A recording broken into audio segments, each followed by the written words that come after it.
Okay, let's see. I have this distinct feeling that I forgot something. Um, hello, welcome to the 52 Miniatures live stream.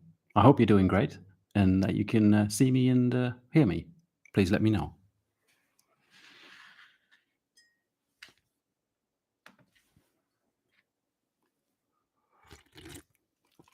Hello, Blue Fangs. Thank you for being here, getting rid of all the potential sexual robots. That was a bit weird. Oh, look, I've got a chat going as well. There's plenty of people here. Hello. Alison, hello. I hope you're doing well. I hope all of you are doing well. We got Richard from Glasgow. Hello. And Lee from Portugal. Hello, Lee. I hope you're doing well as. I hope you're also doing well. Mark from Montana. Fairly early morning from Oregon. 7 o'clock in the morning. Yeah, I'm at 4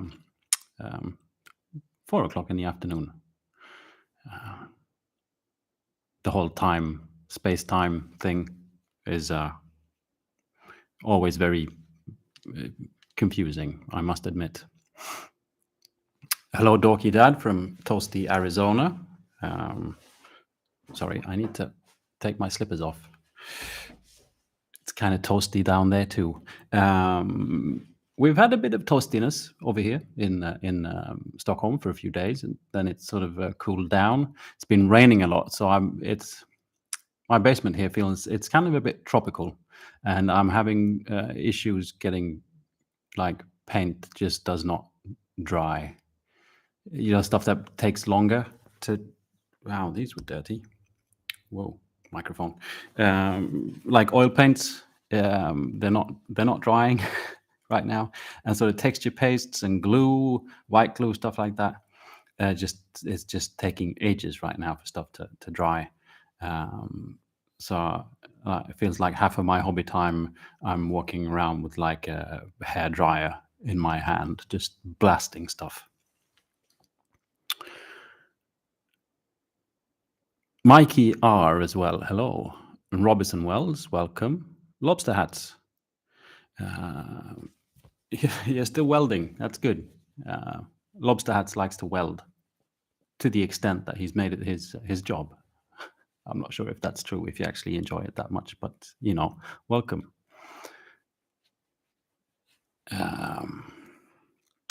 Diego from Hong Kong, welcome. How's hobby life doing in Hong Kong? I'm always intrigued by just sort of how the hobby fares in different places of the world. I'm very maybe just because of, as well as the isolation for so many years.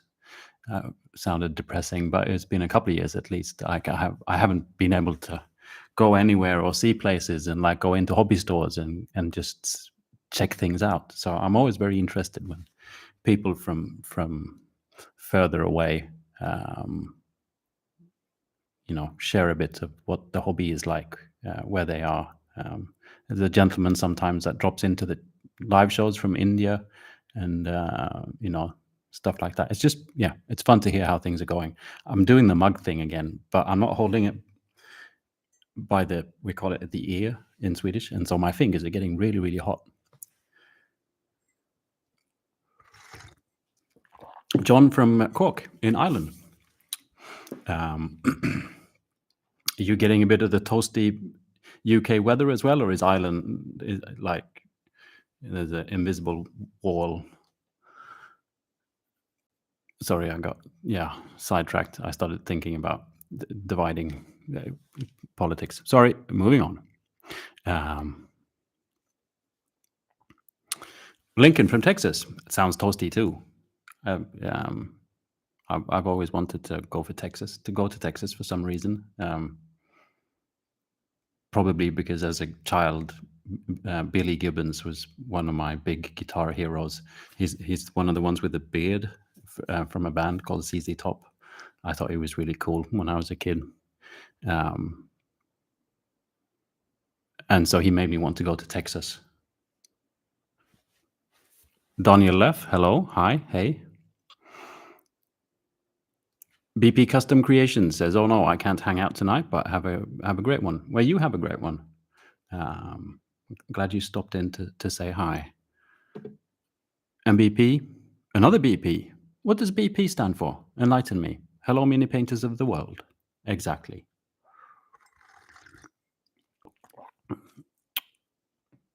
Mark from Montana says he lived in Hong Kong from 80 to 89 and 92 to 94. I remember you talking about that yesterday. I try as often as I can on Friday evenings, Swedish time, to have what we're doing here, but on the Discord channel. Only a bit more informal. Usually I'm just on my phone, and everyone else, if they want to, can also have their cameras going, and we just have like a hobby hangout and chat and stuff like that. Mark was there yesterday, enlightening us on all the places he stayed at in the world where then eventually things got blown up. Yeah, okay. Long story. Moving on. We've got Adventures in Crafting from Montana as well. Only Mark is not from Montana. He's from Oregon. It was very confusing. Lenric, hello, welcome from Germany. And Miguel as well from Mexico. Hi. Plastic Panzer Factory says, "Good day. Off to the hardware store to buy some supplies for my new train table project." That's pretty cool. So when you say train table, you mean obviously is it sort of the Märklin type stuff where this is me driving a train, because usually that's you go forward and then you go backwards. Not nowadays, obviously you just do it on your phone. Is it that kind of a table you're building? Because that would have to be a very large table, which is cool. Jamie, welcome from Nottingham.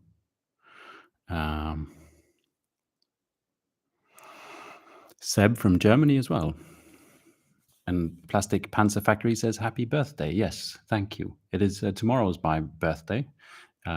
Apparently, I'm going to be 40 years old. So, we'll see what happens when I wake up tomorrow morning. If my world has drastically changed. My hair has just gone even more shock white overnight. And I don't know what else could happen. Maybe my arm will fall off or whatever. I don't know what happens when you go 40. I've never tried it before. But yeah. Isn't 40 when you're supposed to have like a midlife crisis? Like buying a Ferrari or start playing golf. I don't think I'm gonna, have that big of a crisis. Maybe like a game store shopping spree is enough of a midlife crisis. I don't know. We'll see. But anyway, so usually I have the streams on Sundays, but tomorrow, because it's my birthday, I'll be, hanging out with my son. Mainly, he really wants to celebrate my birthday, so of course we're going to celebrate my birthday. We're going to have something. It's called pancake cake. Essentially, you make pancakes. In Sweden, we do pretty thin pancakes, and so you fry up tons of pancakes, and then you have you put one pancake and you put like jam on that. And then you put another pancake and you put like whipped cream on that. And then you put another pancake and you put jam on that. And then you put, and you repeat the process until you have a cake. Then you decorate it with berries and stuff. That it was my son said, "It's going to be your birthday, Dad. So we're going to eat a pancake cake." And I said, "Good idea." And so that's what I'm doing tomorrow instead of streaming. And thus the stream is now, today, Saturday. Hi. Miguel asks, "Are there good paint brands besides Tamiya in Asia that we Westerners are missing?" That's a good question. Carl makes stuff, says, "Happy birthday." Thank you. Oops. See, the chat just really, sometimes it just jumps a lot. Daniel Löf says, "I just Bought the Redgrass Wet Palette version 2 from Alpha Spel. Finally, I'll graduate from amateur hobby painter to professional amateur hobby painter. Exactly. I've actually got 3 wet palettes by now, so that should make me a professional hobby amateur painter, right? I actually, they sent the Redgrass Games sent me kind of like a Christmas present thing, which is I'm assuming this is maybe the one you got, Daniel. I'm not sure. It's a red one, which is going to be my new home wet palette instead of this orange one, which is, I guess, this become the travel wet palette. This, I really like this, especially because it was given to me very, very early on by a subscriber to the channel, like when there was only like 100 or something subscribers, and I didn't have like, oops, bling, I didn't have one of these proper wet palettes, and so this gentleman had 2 and sent me the spare one, which was very kind, and I've used it since. It's now sort of going to retire, or maybe become. It's not going to retire. I think maybe my son. It's in. Now that I'm about to become 40, I need to start thinking about inheritance and stuff like that. So he might as well get the wet palette now.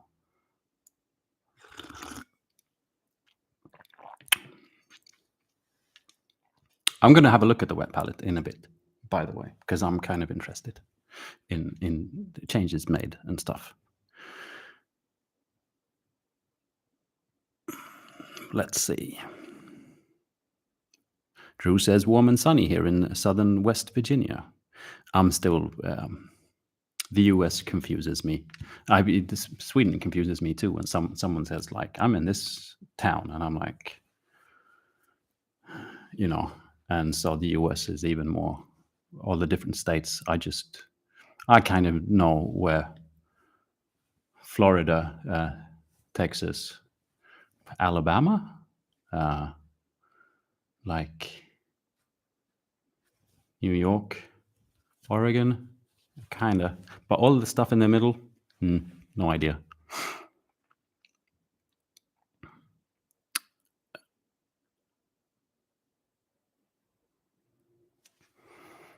Marcus Stratus, welcome as well. Another patron joining. Thank you. Good to see you. Hello, Nate, from Nate's Miniatures, saying happy birthday for tomorrow. It's been a while, Nate. I hope you're doing well. For all of you in the chat that need a recommendation for a channel to check out Nate from Nate's Miniatures. You can see him in the chat there. We used to chat a bit more. I was in a Discord group. Nate was there as well, and Leif from Devs and Dice, and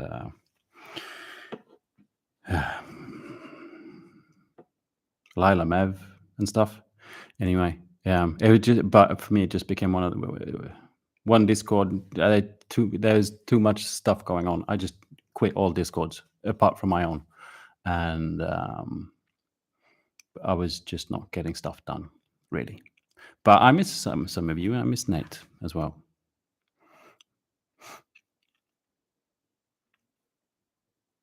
Ben C from Montpellier, Vermont. It was very French, but it's not. It's in Canada, right? Cabin Baker, thank you for the happy birthdays from New Mexico. And Jake, thank you for the happy birthdays from Australia. What time is it in Australia?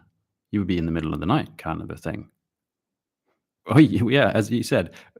Okay, now I read the rest of the statement where it's already my birthday as of 8 minutes ago. See, the time thing, that it's weird. Thank you. I hope you, yeah. I'm already 40 in Australia. That's cool.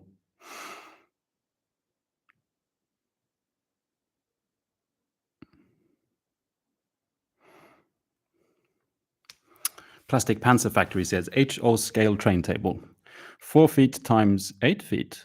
Hoping to do a Western layout. It's not huge. Is that just, are you doing like a Is it just going round or like an 8 or something? Because it's not massive. HO scale. So that's a train is like yay size. Right? Like, yeah.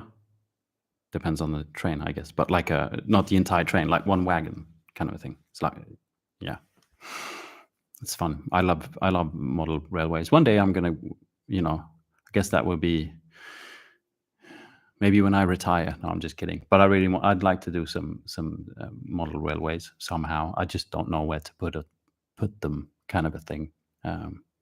I've sometimes contemplated doing like like a strip of or like a shelf along a wall with like a train going past back and forwards. Could be kind of fun, but yeah, I don't know. We'll see. Luna Havoc says, happy early 40th birthday from Ottawa. I adore the artistry you bring to your video editing, and I'm going to be practicing wet blending today using your video as a guide. I'm really glad to hear that, and thank you. I've actually not wet blended in quite a while, and I'm missing it. So I'm trying to, I'm sort of trying to plan projects to wet blend. I've been, going into oil paints and discovering stuff like that. And I haven't been wet blending tons, but it is my kind of favorite way of painting, really. I need to. Probably the next few things I do for my Stormcast army, I think I'm going to stick to wet blending. And I hope the video works out well for you. There's some good tips in there, I hope.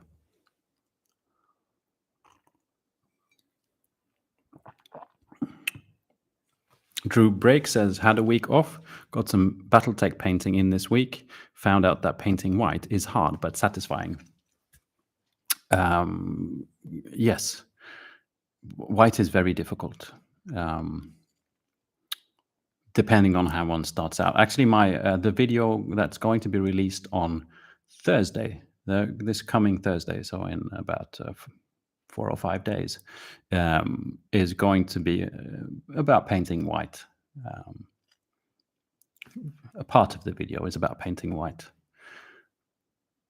My favorite way of painting white, which you'll see that in the video because I've done a very, very simple white paint job, is to start with white, to prime something white, and then pull things down instead of starting from a darker surface, trying to brighten it up to white. I enjoy working in reverse, and so that because priming something white with like a rattle can or an airbrush is like, that's how you get, or at least how I get the smoothest white surface. And then I can tint things down where I don't want the white. Whereas trying to brush on, and yeah, very tricky.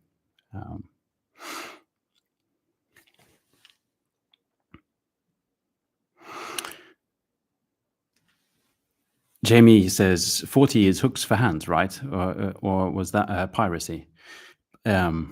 I mean, I reckon that would be a pretty good midlife crisis.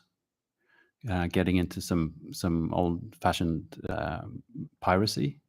I mean, I'd rather buy like a pirate ship than a Ferrari. Unfortunately, none of those two are really an option. But if I could choose, I'd rather go pirate than a midlife crisis yuppie. Mikey says, I turned 40 once. I wouldn't do it again. No, you can't really. Sorry, Mikey. It's not an option. You can just, going back doesn't work.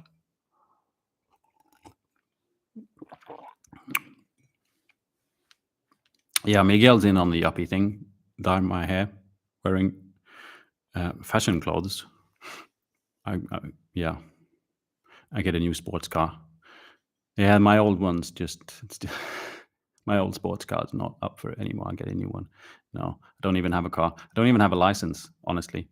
I got a bike. I got 2 bicycles. They're nice. MBP says, we're all painting little dolls. Don't we all have a crisis? Yeah, I don't. Yeah, maybe. I thought about that this morning, actually, about sort of this hobby, and just the I I just had this spur of the moment thought of the refreshing fact that we enjoy something so simple as sitting down and painting something. You know, it's pretty neat. Um, and sometimes I imagine people having a bit of a stigma of the, you know, that we're dealing with toys.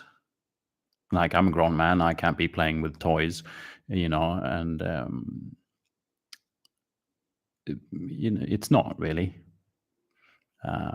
Sure, you could say it's toys, but you could say a lot of things are toys. You could say cars are toys as well for people that like to just drive really fast around a track. Yeah, I just think it's kind of refreshing that we can enjoy s- something that simple, and we should just cherish it more than feel embarrassed about the fact that we're playing around with toys. It's a game, people aren't if you're not painting and you're playing the game, it's like people are not sort of trying to hide the fact that they're playing chess, and we're just leveling up. We don't only play chess, we actually paint our own chess pieces, kind of a thing. I don't know, sorry, I'm rambling. I just um yeah, I just had those thoughts this morning, about the fact that we're onto something good, I think.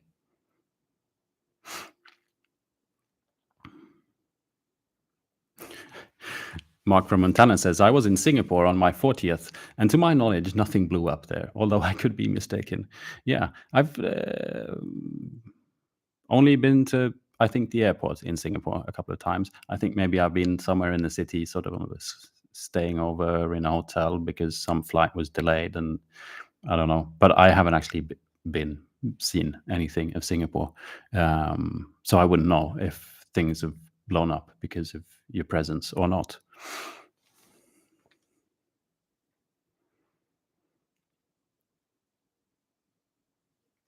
Okay, sorry, my chat jumped again. I'm trying to find my way back. Stuart Perry, hello Stuart, says, I hope 60 is my midlife crisis, or better still, my adolescence. Congratulations for tomorrow. Yeah, I mean, depending on what the crisis is, it's maybe something we can look forward to, like the spree in the hobby store, or um, spontaneous combustion. No, I'm sorry, just going to buy a holiday trip somewhere nice. Just I'm going to have a weekend here. If that's the crisis, then great. Then I'll be looking forward to it as well. Um, but we'll see. I'm here stuck in a bunker, so.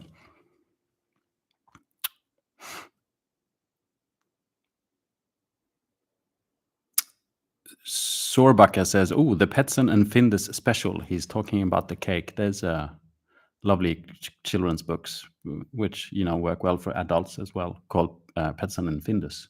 There's a cat and an old man. The cat talks, um, which is a bit strange. I've never met a cat that talks, but this one does. They enjoy their pancake cake. Mikey says pancake pudding lasagna. Kind of, yeah. Only like round and without the cheese. Stretch says, hello from Cornwall. Having trouble keeping my wet palette hydrated, but so glad I live in the southwest by the sea and not in the hotter inland environs of the UK. Yeah, I've heard about the heat. I mean, it's pretty much everywhere. It's very hot as well in a bit further down in Europe, and half of France is on fire or whatnot. Which is, I hope you're all doing all right. I thought about that today as well because I read about the sort of fires in Portugal and stuff, and I know I have some patrons in Portugal, so I hope you're doing all right. I don't think I've got any French patrons, so I don't have to worry there. But if I do, then I hope you're all right too. I only care about my patrons. The rest of you can just I'm kidding. I'm actually nice. I'm just working on that 40-year crisis thing. But yeah, the wet palette hydration thing is a thing. I'm going to have a look at my wet palette, my present from Redgrass Games, because I think, let's see.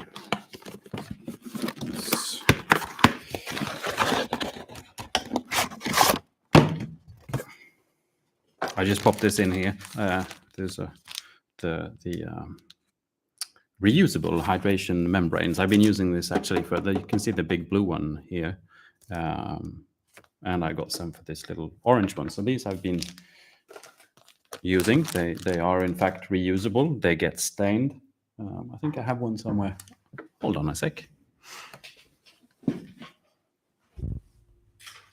So this is a reused Redgrass Games hydration paper membrane, and so you can see it gets stained and stuff, mainly usually by inks, but I mean it's cleanable and then reusable. I don't know if that's actually a thing or not. Like I never really tried to wash my regular papers before, just because I didn't think of it. Maybe they were as reusable too. And then there's another lovely book in here. Because this is not a wet palette. This does not look like a wet palette. By Angel Giraldes, the painting, the guy. He paints a lot, which is nice. He knows how to use his wet palettes. There's like painting guides and stuff. That's nice. Lots of handy information. Preparing to paint. Painting method. Dry brush, glaze, stippling, blending basics. This is a nice little book. Good stuff, Mr. Giraldes and Redgrass Games. So this is the wet palette. And there's little things on the side here for like the attachable little things that I kind of never use really, but maybe I... It's a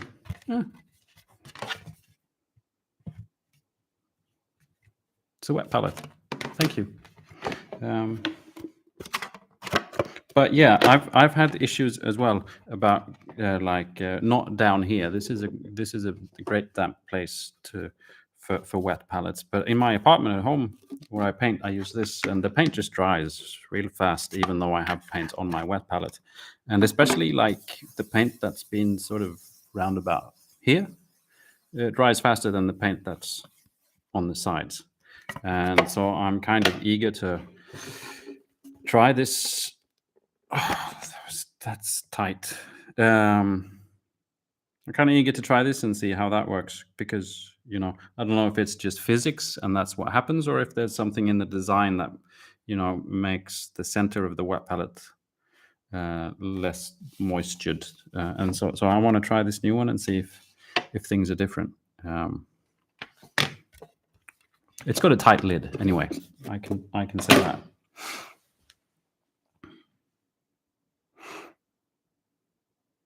Anyone that has any tips on keeping your wet palette sort of, I guess if your paint dries out as well, maybe you could try change the paper to something thinner as well. But if the entire palette dries out, then yeah.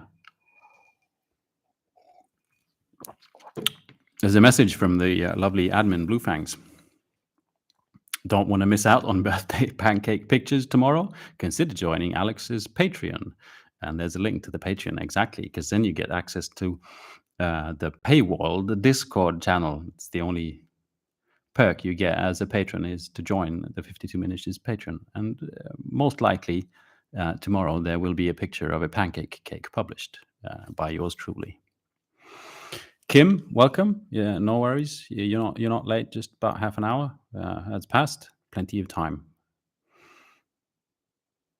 Tom says, congratulations on another successful orbit of Sol. I appreciate it. I'm hoping for more.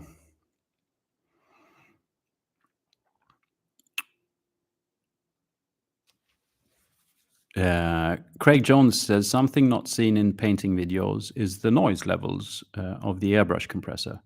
What do you use, and is it loud? It's over there. I'm trying to read what it's called. It's a Spa Max. It's about yay size. I used to have a small thing. Whoa! I'm sorry about that. Someone put the lid of the Horus Heresy box just in front of my feet. Someone's going to be fired. Unfortunately, I think it's me. There's so much stuff. I haven't had time to tidy anything, but I was going to get a little compressor. This was actually one that when I started to try airbrushing, I borrowed an airbrush and a compressor from a friend. This is still his. This is a sort of Iwata. And this doesn't have an air tank, so it's just the compressor. So this, when turned on, just makes a constant noise while you're airbrushing, and until you like turn it off, and then that's when you stop airbrushing. The bigger ones, like the other one that I then bought, because, in case I'd have to return this one, it's a Spa Max, and it has a tank, and the tank gets filled up with air, and then so you hear the compressor for a little while, and then it's quiet for a while, and then you airbrush a bit, and then it goes on and off. When it's on, it'll probably make as much sound as that one. It's just that you get a bit of an intermission every now and again from the noise. I'm guessing it's not talked about so much. The noise of a compressor is not so much talked about in videos because, that's just a thing. Compressors make noises. I don't think there's any silent compressors out there. What you can do is, that sort of a lot of the noise. One thing is vibrations, like other stuff around, like the floor or whatever, starts to vibrate as well, and that's it amplifies the noise. So one way of getting less noise is to isolate the compressor. You could try putting it on, like the blue foam that a lot of people use for hobbying, but that is actually meant to insulate houses. The blue, is it called EPS foam? I got somewhere over there. You buy blocks of the stuff. If you have like a chunk of that, you can put your compressor on it, and I bet that will make things just sound a little bit less. If you're really sort of like annoyed by the sound, or if it's like, my baby can't sleep because every time I decide to have hobby time, I must use my compressor, and thus wakes up my child, is like try and isolate it somehow. Put it in like a cupboard. If you got an IKEA handy, you can buy pretty cheap, sort of like something where your compressor fits into. Put some of that blue foam for it to stand on in there, and like isolate the sides. Just make sure the compressor gets air, because it's really difficult to compress air if you don't get air. You see what I mean?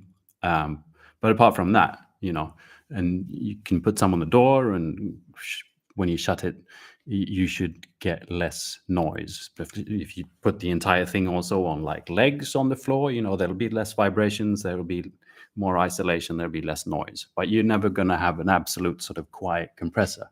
In that case, you need to buy like already compressed air in a tank, and just open the valve and let someone else do the compression. But that's not very handy.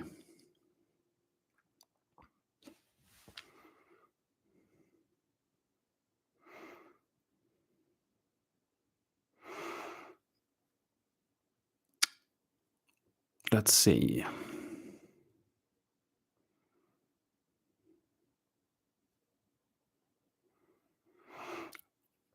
Claire says, if that's the new red grass wet palette. I was surprised how good the reusable paper was. Yeah, this is the new one. I'm quietly hoping they'll go like, what is it? 40? Are you 40? We should send you the new blue one too, because I have really started to appreciate using a larger wet palette. And yeah, the reusable membranes, is it membranes? The papers, they work fine. Like the only thing I noticed is like you clean it off and it needs to dry before you put it back into the wet palette, because otherwise, like the water will just run on top of the moist paper. So I have two papers alternating, and I seriously haven't. I probably they sent me like a batch to try out when they I can't remember if it was when they launched the Kickstarter. It was a long time ago, and I still haven't got through that sort of batch of papers. So they really are reusable. The only thing is the staining. Is if you really really want to have a white paper, if that's sort of a big part of your workflow, that's not stained with other paints, then that's going to be tricky. Sometimes the staining can, when it gets moist again, if you have like a magenta-ish stain and it doesn't really go out, and then you clean it and you dry it and then you put it back in your wet palette again, and then you put white paint right on top of that magenta stain. It's happened sometimes that the paint has been reactivated and I get a little bit of a magenta tint. But the likelihood of that even happening or it being a nuisance is just so small that I shouldn't really even be mentioning it. In short, I think the reusable membranes work great. But as I said, I haven't tried just reusing regular baking tray paper. Maybe that works fine too.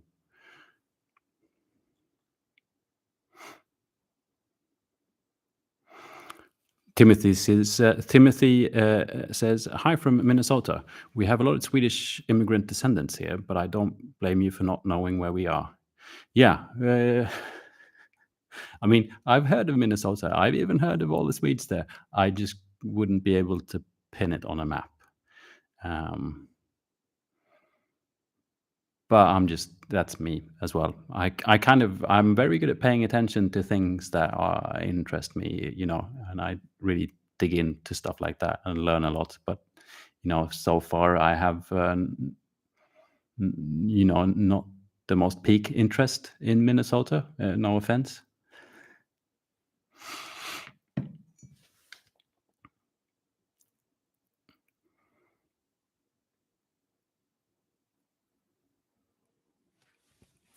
I'm glad to hear you're doing well, Nate. Thank you. Sad Panda says, happy birthday, Alex. Happy birthday as well. Lots of happy birthdays. Matthew says, happy birthday from Japan. Have you already decided what you're doing or getting for your midlife crisis? No, I've been. I haven't decided yet.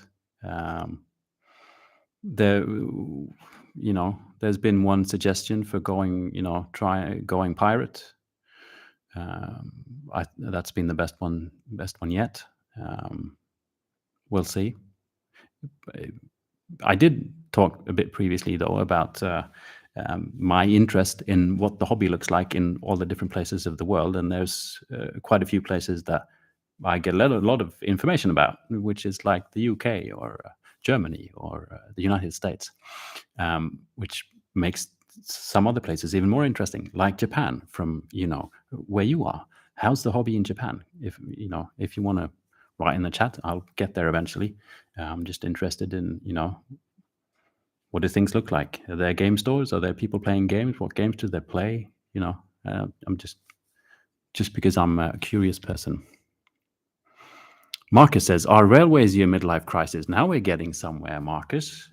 Like I should, start with model and, really just freak out, completely change the channel. Like you start with 52 miniatures and it's like is the new theme song, and then it's just model railways. That'd be a good midlife crisis. I'm gonna ponder that. Thank you. Victor from Puerto Rico says happy birthday. Thank you. I was about to say happy birthday to you too, because it could be your birthday. But yeah, how's Puerto Rico? Are you? I know there's a thing with a lot of countries in South America. It's sometimes kind of difficult to get a hold of miniatures and hobby supplies and stuff like that.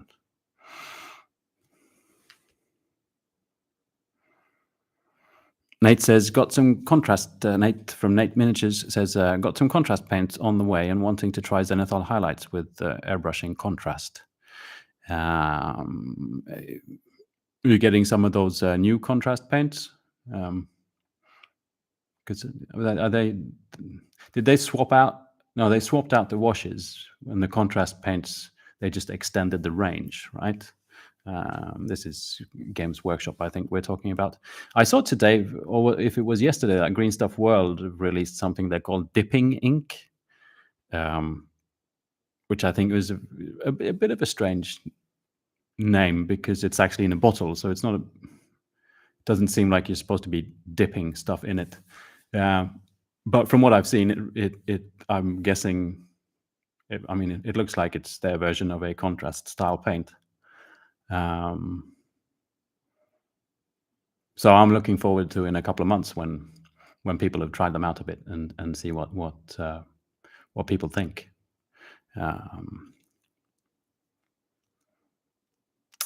But yeah, using a Zenithal Prime, like usually a black base coat and then spraying white on top of that, and then just using transparent paints like contrast paints on top of that is a very fine way of painting. I wish you luck, Nate. Charles says happy birthday and love from NC, which is North Carolina. I think so. Carlos says happy birthday, happy tomorrow birthday from a Spanish guy connecting from Paris. I also have the orange wet palette in my arsenal and still in pre-amateur level. Enjoy the cake and do not worry turning 40. No, I'm not worried about turning 40. I'm glad it's not 80, because that would probably mean I wouldn't have at least 40 years left to live. But so I'm pleased.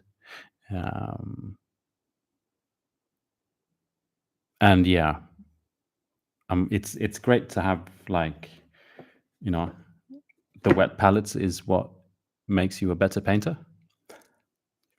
It's definitely the brand of paint, the brand of brush, and the brand of wet palette. That's how you go pro. There's no way you can paint good with a cheap brush and a homemade wet palette. And I'm being ironic. I hope that is transfers through the camera into your brain. Jacob Steely says, hobby midlife crisis is scale model wooden shipbuilding. Okay, now things are getting... that's like... what's his name? Does videos on YouTube that are just fantastic. It's like stop motion assembly and stuff. And I know what the channel is called. I just temporarily, I can blame old age. Now I can blame old age.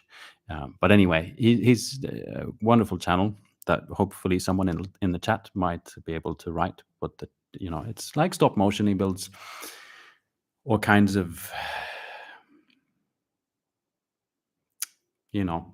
cars and airplanes and future things and whatnot. But he's done a few wooden ship buildings, and he likes arranged it so it's presented in like stop motion. So it's like the ship just sort of builds itself and starts to paint itself, and it's just amazing. I don't know how he does it. Well, I know how he does it. I just don't know how he continues to do it and not, just such hard work. Great stuff. It just reminded me of that channel. You should all check it out if you knew what it was called. Which, yeah.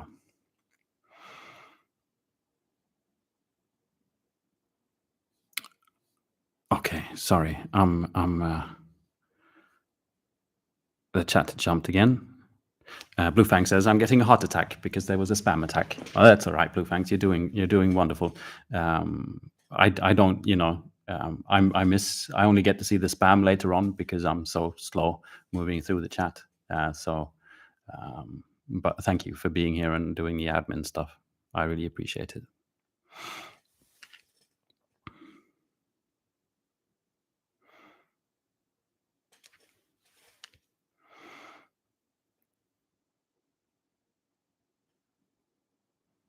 Lenrick says, "I kind of see the resurgence of my interest in miniatures as a premature midlife crisis. Had a 20-year hiatus." Yeah, but I don't think that's a crisis. That's enlightenment.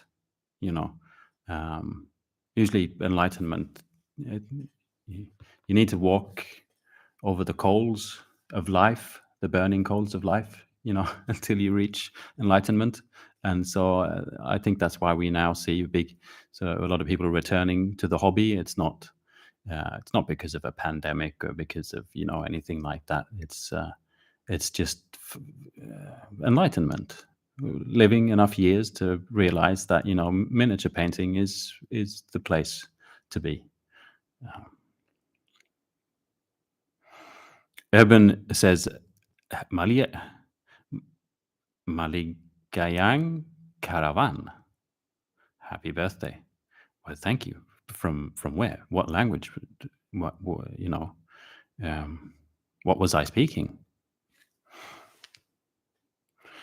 Maikin says, "Very generic question, but I'm in need of recommendations for a good airbrush. I managed to break one about a year ago after having used it only a handful of times. It wasn't a pleasant experience." Okay. I'm sorry to hear you managed to break your first airbrush.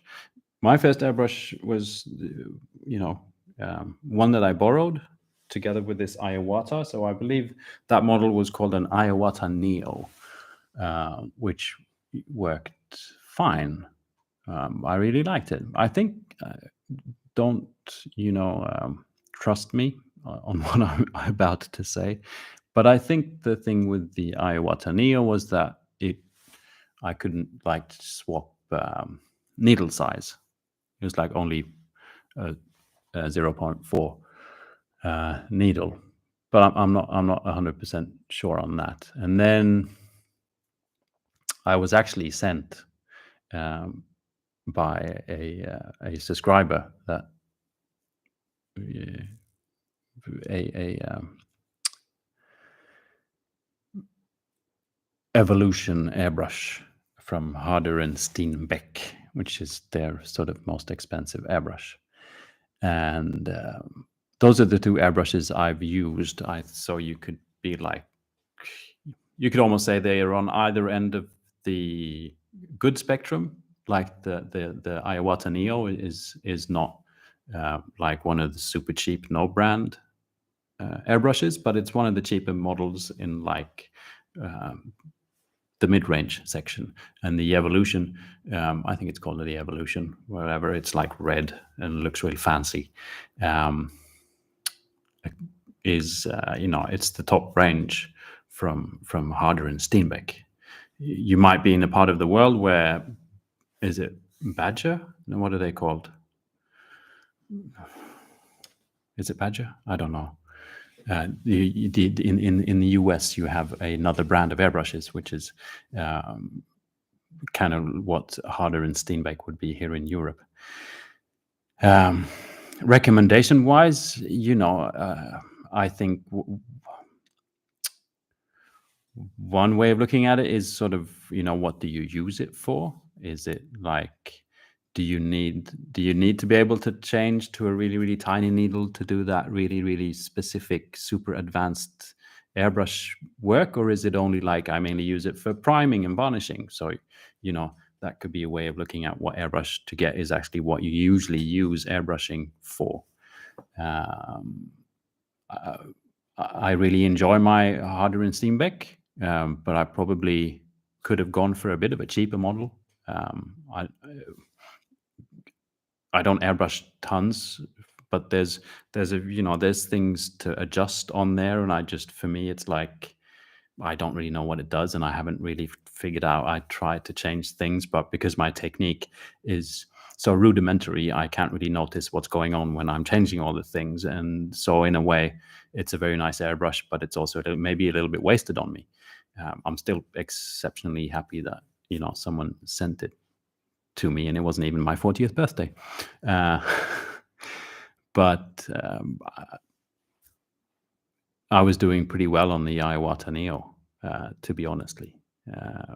I do enjoy being able to change to a needle that's slightly smaller, and just to practice sort of detail work. But for me, airbrushing is not about priming and varnishing.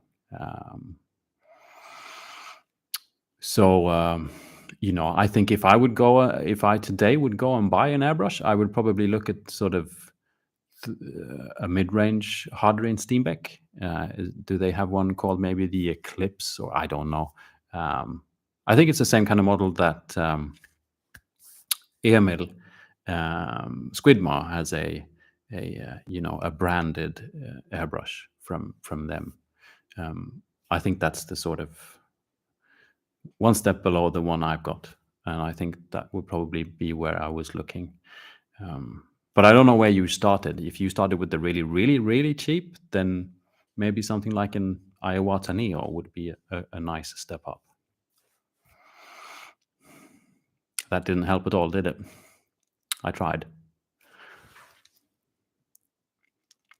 Jacob Steely asks, also a question. Are pancakes to you more like crepes or like the American version? More like crepes, Jacob. They're fairly large and fairly thin. If it's thick, we call it an American pancake.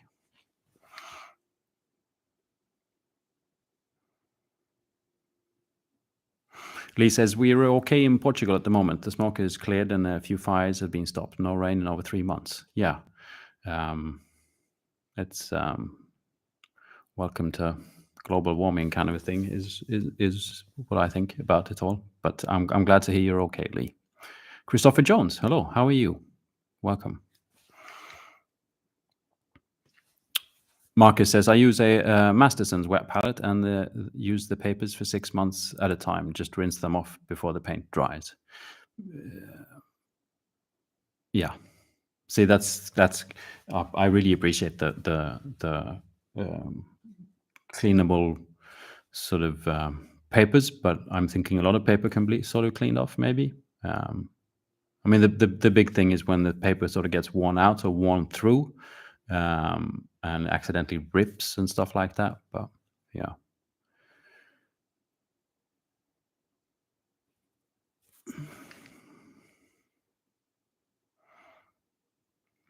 Here's another message from the admin. Do you want to enhance your wet palette with cool stickers? Consider buying a 52 miniatures sticker from Alex's merch store, which is on Teespring. That's a very good idea, Blue Fangs. If I was wanting to spice up my life, I would definitely stick a 52 miniatures sticker on my wet palette.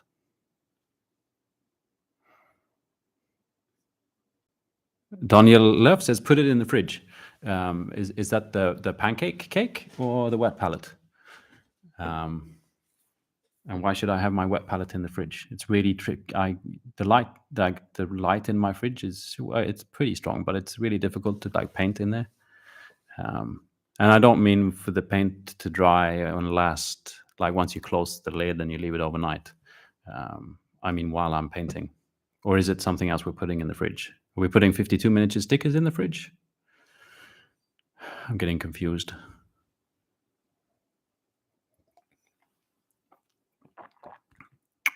Christopher Jones says, I've been doing filament printed wet palettes with PVA. Chamois, don't know what that is, as a gift for my buddies. So far, so good. Oh, it's PVA plastic in the filament printer. Yeah, that's cool.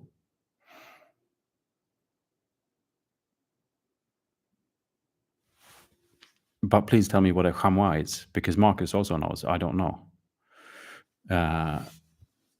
Doggo says £7.65 for a sticker. Wow, must be printed using angel wings or something. Exactly.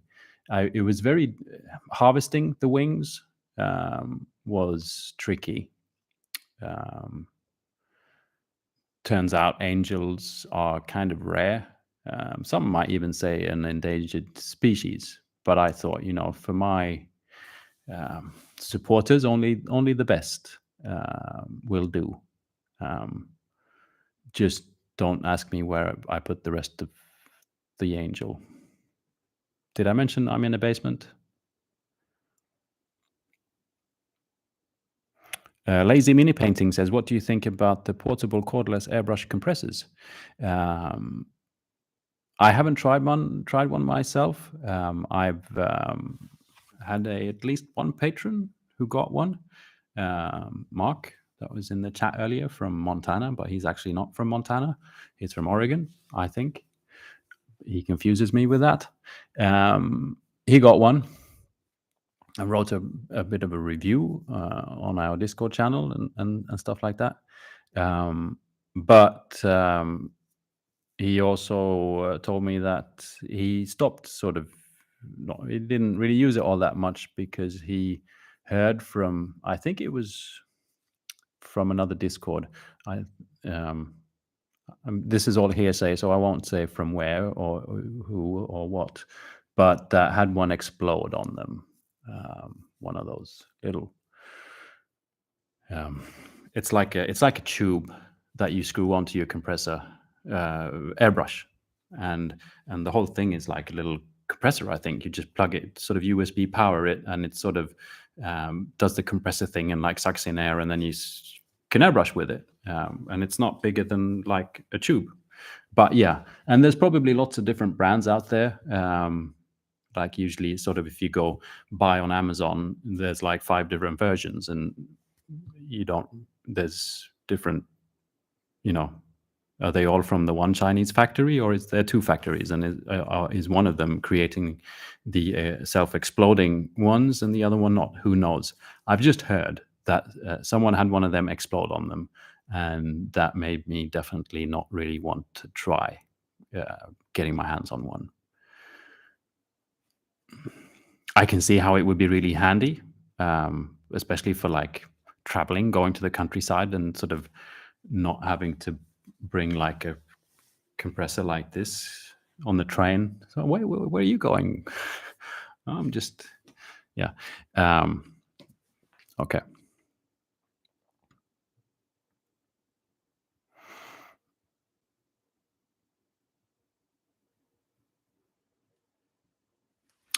Craig says, thank you for the detailed response regarding the compressor. I've been considering the small cordless airbrush kits so as not to have that much noise. Yeah, so then, refer to what I just said and do some, proper research, because it might have just been a freak accident, or it might not even be true, because I haven't actually met the person. This is just what I've heard. But yeah.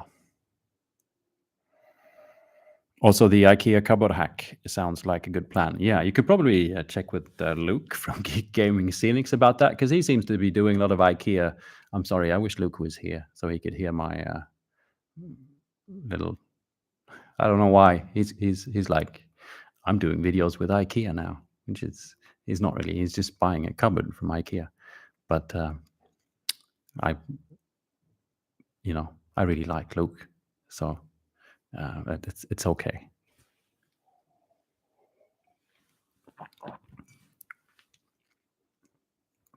Alice says, hey, I remember hearing you say in a video a little while ago that you're a freelancer. What type of freelance work do you do? I'm a freelance software developer and designer myself. I'm a freelance photographer, and that's about it. But still, and moving images. I also used to kind of run a music studio a little bit, so I was kind of a freelance music producer, kind of technician, but just a little bit. Mainly, I'm a photographer. Kind of explains things, right?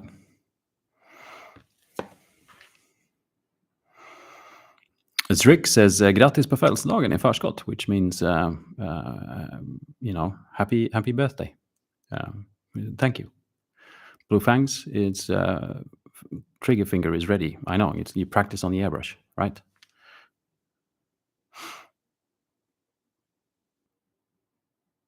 CH Box says hello and happy birthday for tomorrow. Thank you.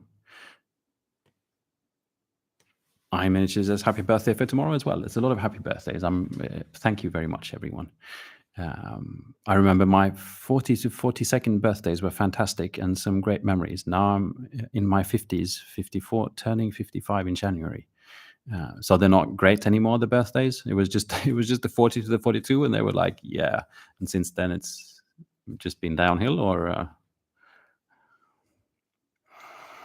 Mikey R says 52 tank engines. Is that part of the new?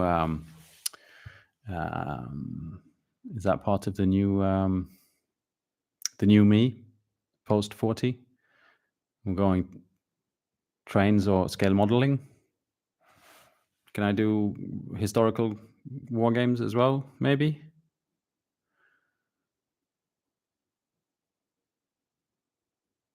Daniel F says, raid the MG hobby store in Stockholm for your midlife crisis. It's great for getting into model trains. Yeah, I was actually planning. I was going to go there. I think is that the one in Västberga? Because in that case, it's like over the road, kind of a thing.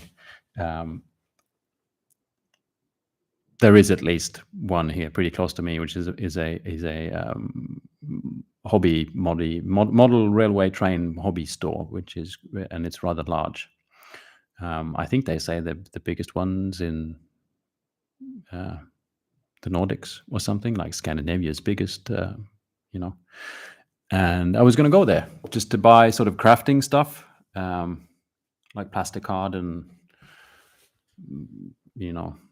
balsa wood sticks and that kind of stuff. But something stopped me. I can't remember what. But it's very close to me, so I'm definitely going to go there pretty soon. And we'll see if I ever come back.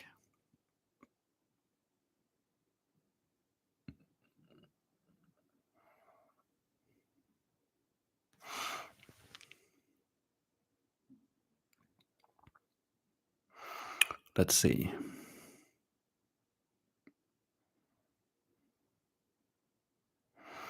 Oh, there's some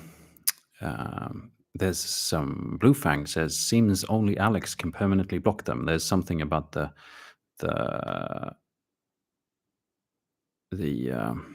bots. Maybe I can put the user in timeout.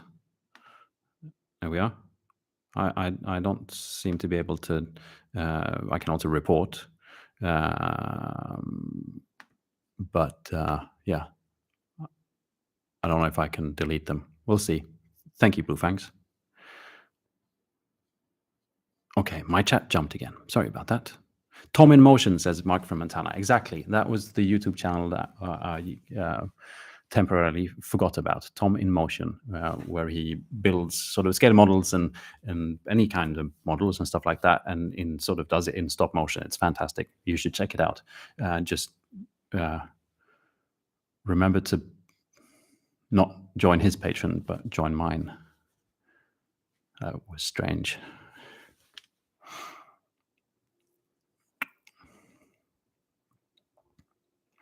Victor says hobby stores locally in Puerto Rico, because I asked how the hobby is doing in Puerto Rico, are almost non-existent, at least for miniatures, painting, and supplies. I tend to order most from the United States. Yeah, that's what I thought. I mean, I've heard, because I was speaking to someone who was from Brazil, which there he was kind of annoyed because the import taxes were so high that he could hardly afford to buy things from the US just because there was so much tax slapped onto anything that he would order.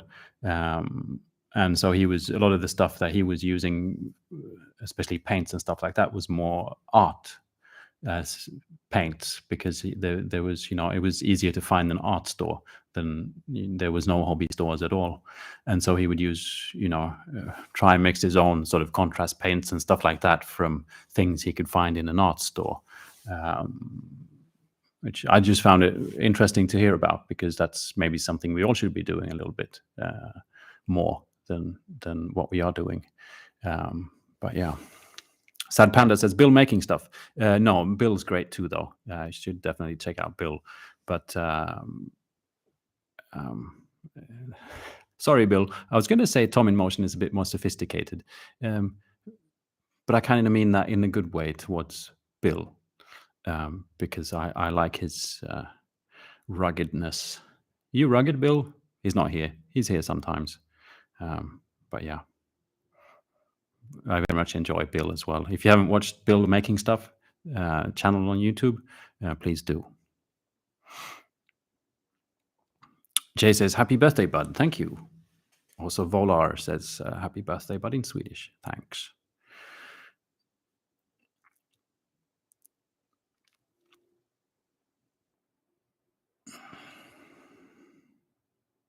Let's see. One Point in Crafting says, I picked up one of those $60 tankless airbrushes Ninjan made a video about a while back. I just use it for priming and terrain, and it's just fine. Yeah, that's one of those, I think, the tubes that I said might spontaneously explode. I'm glad to hear yours didn't. Dorky Dad says, I have a Badger 105 and it's great all around tool. Badger was what I was, Badger is sort of at least the way I see the world is that, in the US you have Badger, and in Europe we have Harder and Steenbeck. I don't know if that's, if it's the equivalent when it comes to quality, but that's the way I see it.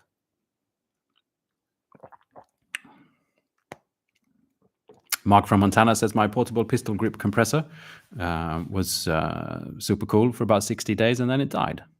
Good thing it was cheap. Yeah.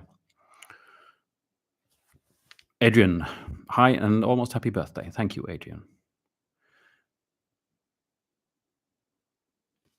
Joe says, I would recommend Mr. Hobby and Gunza airbrushes. They are the same quality as Iwatas, and many parts are interchangeable. I have 2 Iwatas and tried it myself. Okay, I've never heard of Mr.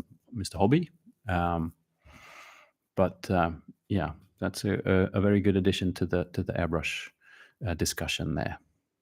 Ryan says, happy birthday from Indiana. For my midlife crisis, I went camping with the family. I took some bases with me and tried to copy our campsite. It's great. I love it.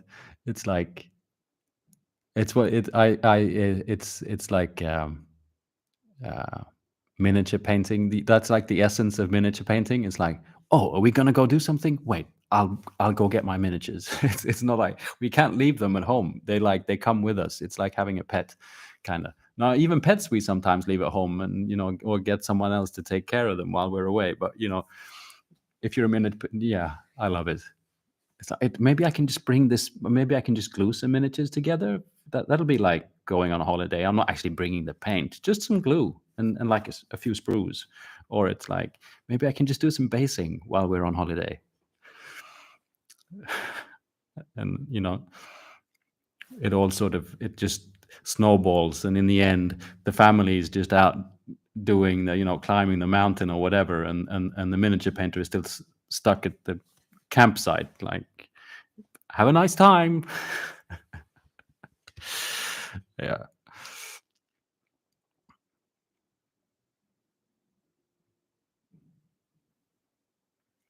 Lenric says, I believe it feels more like an enlightenment than crisis.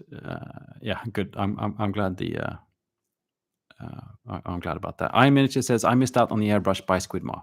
I'm sure it'll pop up again. I mean, if you're really just after the airbrush, which is it's I'd say obviously you should be supporting your content creator, Emil Squidmar. But if you're just after the airbrush, I believe it's Harder and Steenbeck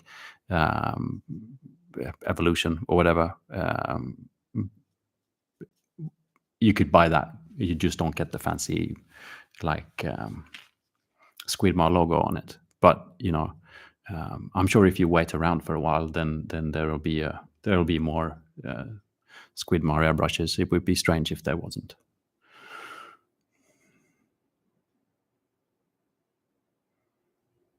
Right now, going to practice. Iron Miniatures also said right now going to practice regular painting and maybe get into airbrushing later. Yeah. When I borrowed my first airbrush and tried it out, I really sort of tried to like airbrush, as swapping it out for removing the regular brush and enter the airbrush kind of a thing. And I tried that a little bit, and I just, I like painting with the brush. What I mainly use my airbrush for is priming and doing zenithal primes, varnishing, like I was going to say filters, but sometimes I can spray a transparent paint, sometimes try and do special effects like OSL. But I very rarely sort of stop using the brush and only use the airbrush. For me, it's more like it's when it comes to the actual painting. If we take the priming and the varnishing out of the equation and we just stick to the painting, I mainly use a brush, and then sometimes I use the airbrush as another tool to do something in the paint job. But it's not like the one removes the other, not for me. I've not tried to just get really great at airbrushing and not used the brush. So Seb asks, is it pancake cake like in Sven Nordqvist's Petsen and Findus you're making? Yeah, that's the one. I believe we're probably even using the recipe from the Petsen and Findus cookbook, even though it's not really, you just need to make the pancakes and then put stuff in between them. But yeah, my son enjoys that cookbook. So Maiken says it did help. Sorry, Maiken, I forgot what helped. Great advice. What was the advice? I ramble so much. Anyway, I have been making dioramas, so precise isn't what is needed. Oh, this was the airbrush, but being able to do both sounds better. Thanks for the recommendations as well. This was the airbrush talk. Yeah, I mean, there's the way I see it with compressors and airbrushes is it's expensive tools, and it sort of feels like a very serious sort of, okay, I'm doing this hobby serious now. I got an airbrush. It's like getting a resin printer or something like that. It feels like it's taking a more serious step into the hobby. Which because of the money spent, and maybe because it's a thing, it's a tool, you need somewhere to keep it. But honestly, if you have something like this, even though it makes a lot of noise, and an airbrush, it's not, I had this at home and just, this very well fits into a little cupboard. And then I took it outside and I sat like on the balcony and airbrushed. It's fully doable. And I'd say the money I saved on buying rattle can primer, especially because I was like buying Games Workshop rattle can primer. It's, you don't need to, after a year or two, or maybe even just the 1 year, then all those rattle cans that you've been using, mainly spraying them at things like, most of the spray just goes everywhere, even if it's your miniature is just right here, is the price of an entry level starter kit thing, and the varnishing as well, same thing there. So I would recommend a lot of people in the hobby to just get an airbrush if it's only just for priming and varnishing, especially if you live in a part of the world where rattle can weather is, hard to get by. And I get it. You can't sort of airbrush tons everywhere like you're in your apartment and you're thinking of the fume. Well, not the fumes, but the paint particles and stuff like that. And yeah, if you airbrush an entire army and you're doing like layer after layer after layer and you're just sitting there for like 2 days and just airbrushing, then there will be paint dust. But if you just prime one miniature,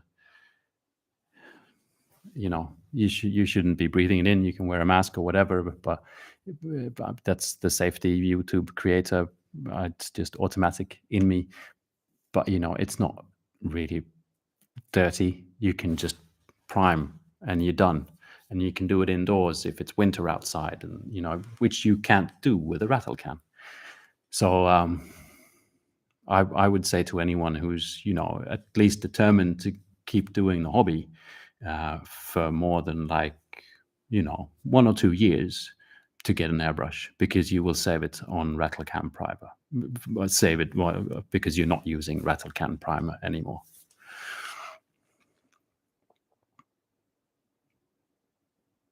Adrian says, I have one of the cordless ones. I'm only just starting with airbrush and just use it for priming at the minute, and it works fine. I have no comparison. Mark says it didn't explode; it just died quietly. Yeah, I know, Mark, but I've heard from somewhere else that they had one that exploded, I think. So I know yours died quietly, but I think someone else's, exploded.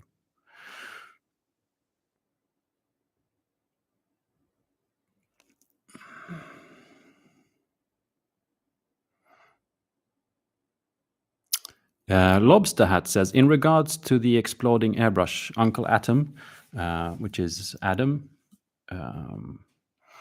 on Twitch stream a couple of weeks ago, said that one of his patrons sent pictures of theirs, which exploded while charging cheap lithium batteries.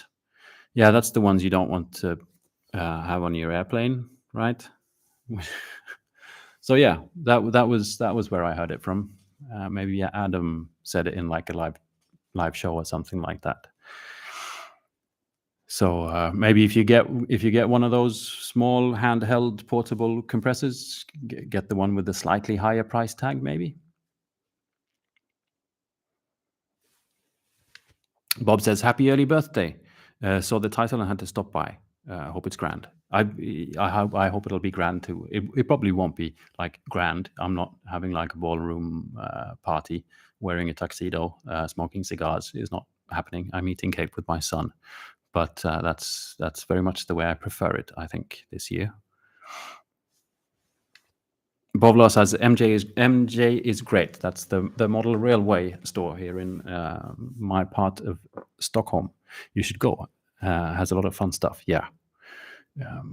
I really enjoy going. Like, it's the same thing as I enjoy going to hardware stores, but like thinking hobby. Now, a model railway store is obviously a lot more related to our hobby than a hardware store might be. But there's usually a lot more others.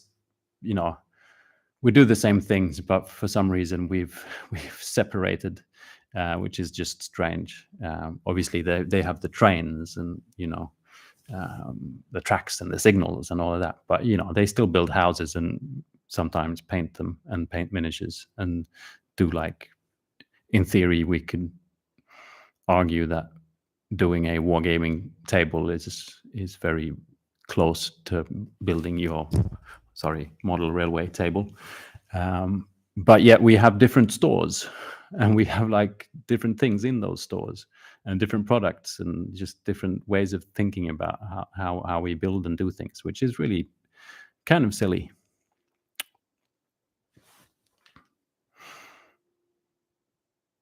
Oops, my chat jumped again. Sorry. I need to scroll a bit.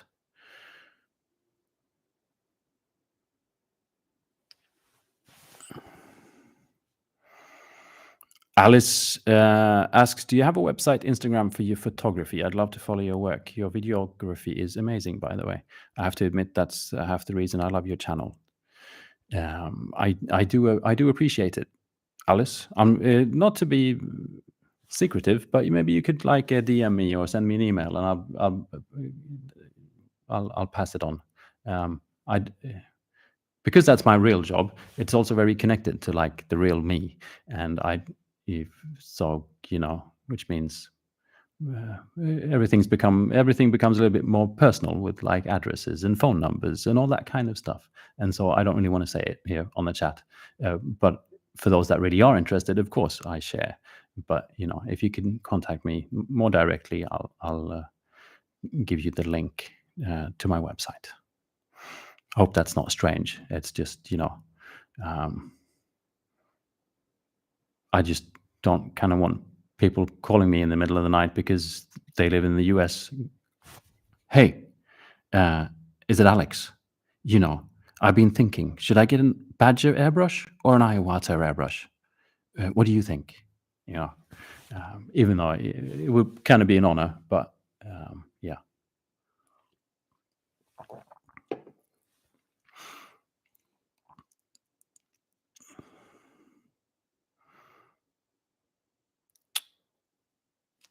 Secret Maverick says, happy birthday. Mine was 2 days ago, and I got my first airbrush. See, this turned into an airbrush stream. I love it. Congratulations. And I'm glad you got an airbrush. It's a perfect Christmas present. I got a wet palette.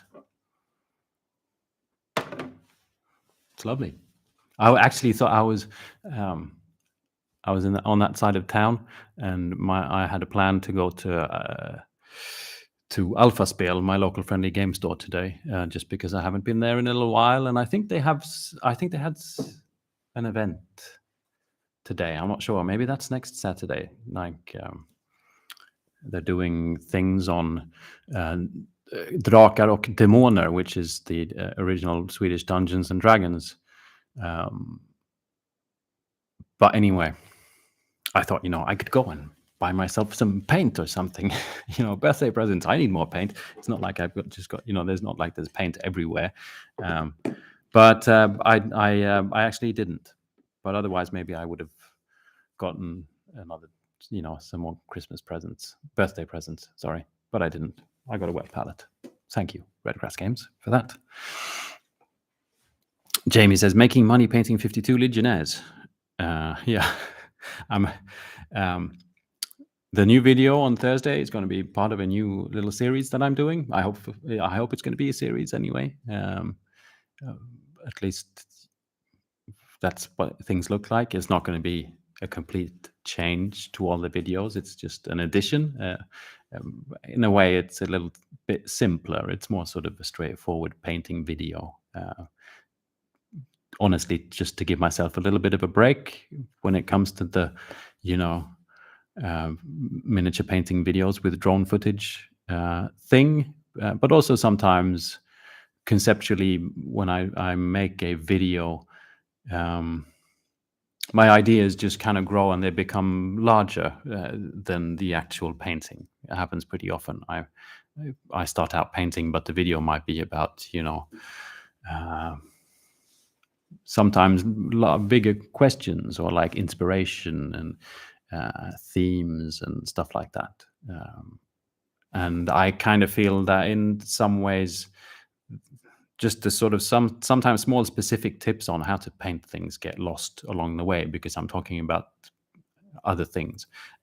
And so I'm doing a bit of a simpler video, which is more, you just see me paint basically. And that way I can maybe convey some sort of a simple way to paint white armor, or this is how to paint some orange or whatever. A bit easier. And yeah, just for me to every now and again have a bit of a I can just sit down and paint something and not have to consider the drone footage or the slow motion and all of that. It's going to be called Making Money Painting Space Marines is the series. So yeah, there's a bit of irony there. I'm only painting Space Marines. That's the fun bit. For some reason, I have tons of them now, so I better use them for something.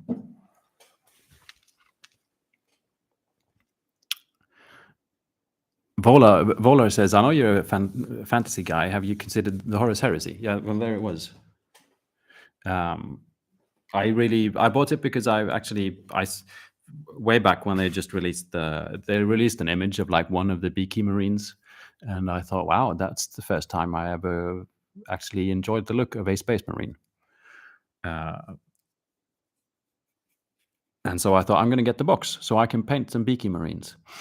And I'm not going to start playing the game. I'm not going to try and paint an army. I'm just going to like paint Beaky Marines as sort of a blank canvas, just to have fun with them. So I have considered the Horus Heresy, yes, but not as in terms of a new game to play or army to paint. The miniatures I think are very cool, so I just felt that I want to paint them. You know, it's one of the great things about this hobby. We can just pick and choose. You don't actually have to play the game, even if you like the miniatures, and you don't have to like the miniatures to play the game. You can just swap things out, or you can just paint because you like to paint, so you can play a game without enjoying to paint. You can just, it's great. One Point in Crafting says, just ordered a 52 miniatures hoodie. Figured I want it here and ready for whenever it starts getting chilly. I love it. Thank you. It's a wonderful hoodie. I don't know if you've for you that are here in the chat. There's a gentleman called Mark from Montana. He also does a lot of sort of a bit larger scale sort of miniatures. He paints, and I guess you could call them historical. There's pilots and there's airplanes and there's stuff like that. And in his last video, he was wearing my hoodie. So if you see him in the chat, you can probably click him and visit the channel, and he can act as a model for the wonderful 52 miniatures hoodie. And you get to sort of learn a bit about Mark and his hobby as well. Neil Young is here. Hello, Neil. I love your music. It's an honor.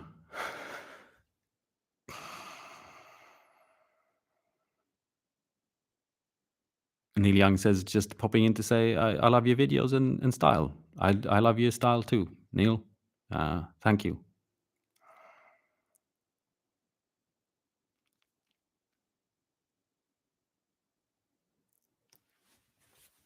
Blue Fang says, you just described a weekend away I had. Everyone doing walk outside, me inside painting a cat.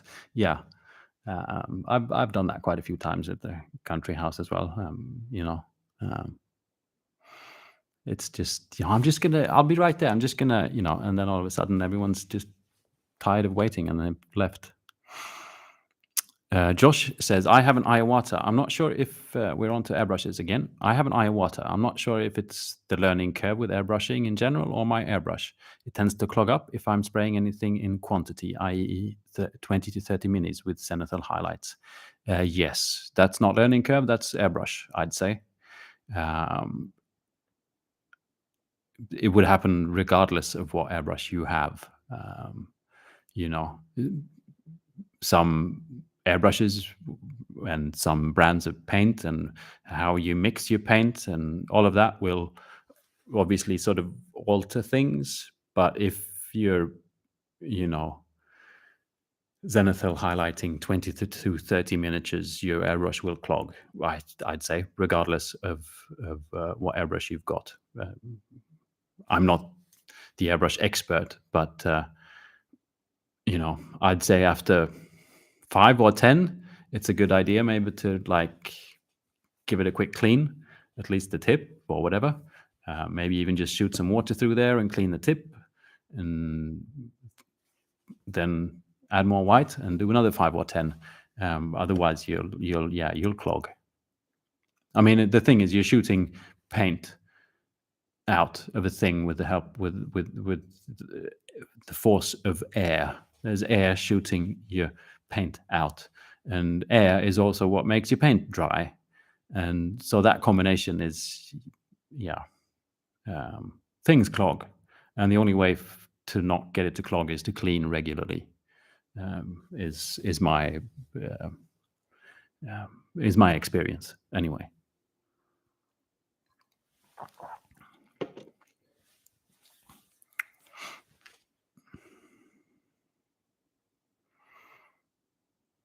Marcus says, I just got my H&S, which would be Harder and Steenbeck Ultra last week, and it's been wonderful compared to the old cheap €7 one from China. Yeah, €7 for an airbrush is that's a cheap airbrush.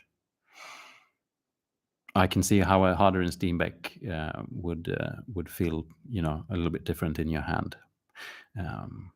There's always, I know this is a constant topic of, I'm just getting into airbrushing. Should I get the cheapest one, or where do I start? And the more people you ask, the more answers you're going to get. My answer would be get a decent one. Not the most expensive one, but something like an Iowata Neo, and I like that type of price range. Because if you like it, you can just keep on using it. You don't have to upgrade. If you don't like it, you can probably sell it. But you're not doing yourself a disfavor of having a bad tool. Like, how are you going to learn the craft with a tool that doesn't do the job properly, which is what could happen if you have one of those really, really cheap ones. And maybe the chance of you enjoying airbrushing will be, larger if you have a decent tool. You don't need to have the best tool, but, a decent one. That's my advice. But yeah, if you ask someone else, they're going to say, just buy the cheap one,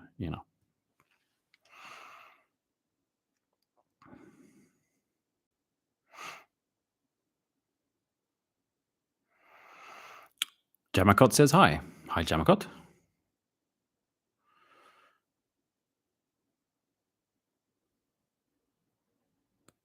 Let's see. Svensson Schönhage asks, any experiences with Ali Express Airbrushes? None whatsoever. Stretch. Oh, okay. I started to read there and things jumped. Stretch asks, I went onto YouTube to watch your video on painting orc skin before I tackled my war boss on Squig, but found you were live streaming on a Saturday. So I've just got on with it anyway. Yeah. Tomorrow is my birthday, and I'm not going to be streaming on my birthday. I'm going to be eating cake. And so instead, I just figured I should stream today rather than cancel the whole thing. War Boss on Squig sounds like one of the better ways to spend a Saturday as well. Which ones are the orc? I know I've done a couple of orc skin videos, I think. I think there's an older one which is a bit more sort of into technique, maybe, not sure. The more recent one is just lots of different colors of orc skin. I hope you enjoy, regardless of which one it is. I hope it helps out.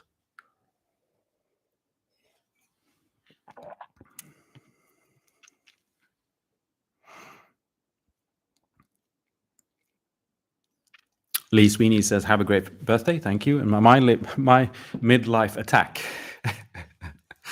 midlife crisis, but midlife attack sounds better. It was moving to Portugal. I could see worse things could yeah, sounds grand if you ask me. Gary Jensen says, Marvel Crisis Protocol is the same scale as HO, I think. Would be interesting to have a moving train on the board. Yeah, I know Marvel Crisis Protocol is the same scale as one of the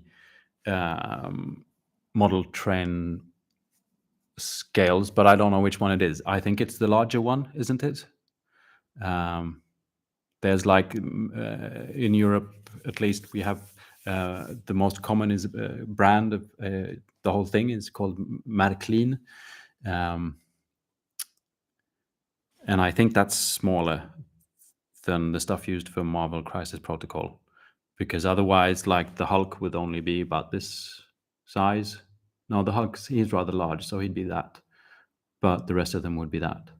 And then there's a scale up, which that's pretty large trains and wagons and stuff. And so for Marvel Crisis Protocol, you can actually buy like houses and terrain and stuff like that from model railways, and it fits with your Marvel game. And as you say, it would be cool to have an actual moving train, but because the scale is so large, then you need a pretty large surface to even just make the smallest of tracks. But it would still be cool. I totally agree.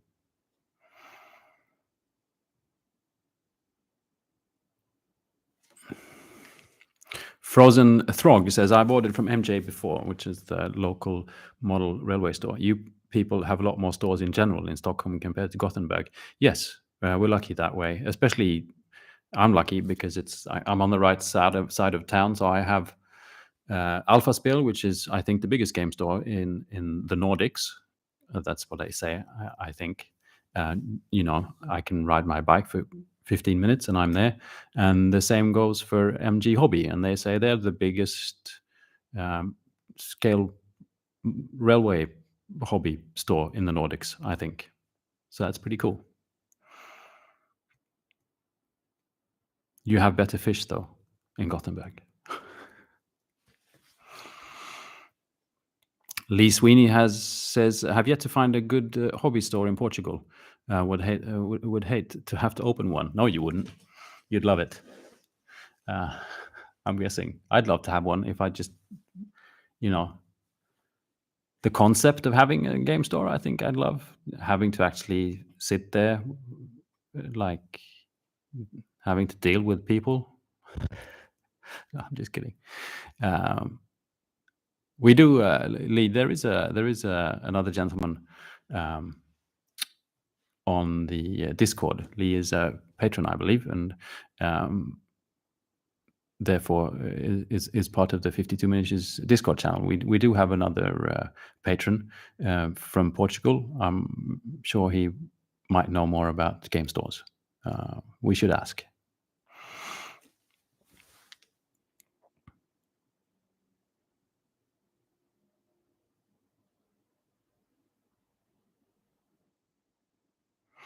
David says, you should replace the black tape on your laptop with a 52 Miniatures sticker. It is facing the camera after all. Very true. This is because of my profession.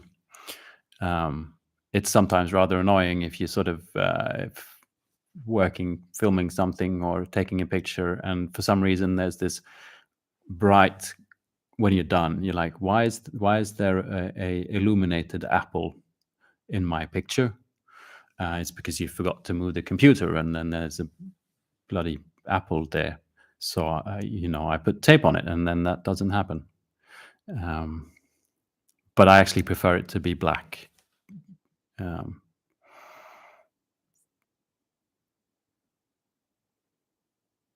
Josh Ratzer says, I appreciate that your videos are not all about Games Workshop. I totally agree. I do try and make videos on whatever is just going on with my hobby. And so if that is that I'm playing Age of Sigmar, then the video will be on Age of Sigmar. If it is that I want to play Stormcast, what's the sci-fi game that I've been talking about for a couple of years? Stargrave. Then the video is going to be about Stargrave, or that I was last week. They're still on the floor here because I haven't actually stepped there for a week or 2 weeks since the last stream. I was checking out this Conquest stuff because it sort of intrigues me, and I really like that. And there is a thing though with this hobby and Games Workshop. I saw a video about that yesterday. Let's see if I can find that video. It's called Games Workshop is killing our channels, which is maybe a bit exaggerated. It's by MS Paints. It's one of those more sort of clickable titles. I can link it later on in the description for the chat once the chat is done. It's MS Paint anyway. He just talks about that whole fact about why we're so centered on Games Workshop and Games Workshop products. Like it becomes very apparent when Games Workshop recently released new contrast paints and new washes, and all of a sudden, 90% of all miniature painting YouTube channels will. That's what the video is going to be about. It's strange things. It doesn't happen when Scale Color releases something. It doesn't happen when Vallejo releases something. But when Games Workshop releases a new line of paints, then that's all we're going to see. And the same goes for this stuff. And that's just the way it is, because we as content creators, believe that is what you want to see. And it also is because that is what you click. If I put a Space Marine in my video, then it does twice as well as any other video. That's just the way things are. And so if one wants to do this for a living, which I'm not really doing, it is an income, but it's definitely not where I would not be able to live off of the money that I make from making these videos. But if I would want to, then I would want to have as many views as possible. And then there would be a lot more Games Workshop content and probably less Stargrave content. I just try and do my hobby. And it, as so happens, that also happens to be about Games Workshop. But it's an interesting conversation, I think, because if you look at a lot of other content creators outside of miniature painting, specifically sort of fantasy and type miniatures and sci-fi miniatures, if you look at sort of something like crafting, it's not as brand centered really, because there's no brand. It's like I went to the dollar store and I bought stuff and I built something.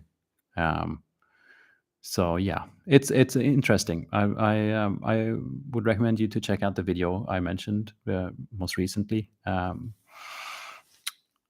which is called Games Workshop is Killing Our Channels by MS Paints. And just, check it out and see what you think. It's an interesting conversation.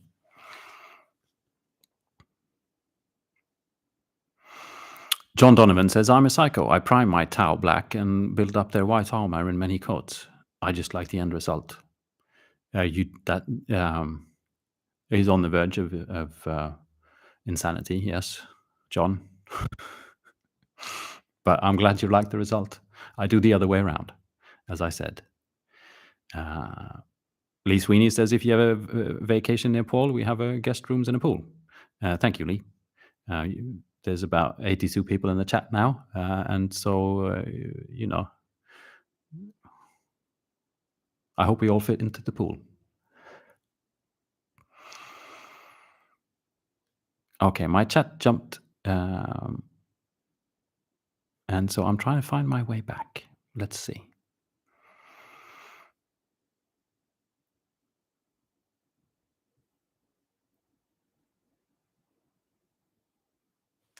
Athol McNichol says, get a mid-ranged priced one. We're back to airbrushes. I'm going to have to change the title of this live chat video to Let's Talk About Airbrushes. Athol says, get a mid-ranged price one, try it out on all kinds of spraying, and if it's not for you, put it on eBay and sell it. That was sort of what I was thinking as well, because then at least you've given yourself a proper chance, because the tool is not the issue. You won't be buying something very cheap, but then going, I kind of like this, but to really know, then I need to buy yet another one.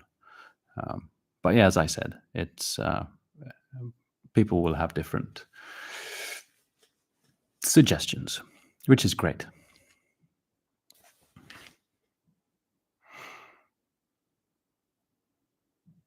Elfheim says H&S, which is harder and steam bake, higher level airbrushes, definitely aren't cheap, but something like Ultra is decent for the price. At least cleaning it takes 5 minutes at most. Yeah. Mark from Montana says, Christina let me wear my 52 miniatures hoodie out in public the other day. Major victory for the channel. I agree. It's like, I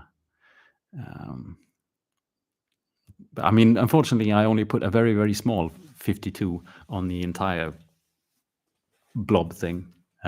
So no one really knows that it's you know, but yeah. I hope people come up and ask you, what are you wearing? And you can say, you should check out this miniature painting video channel thingy. Cal says, happy birthday. Thank you. Marcus Winder says, I use the cheap one now just for oil and enamel paints.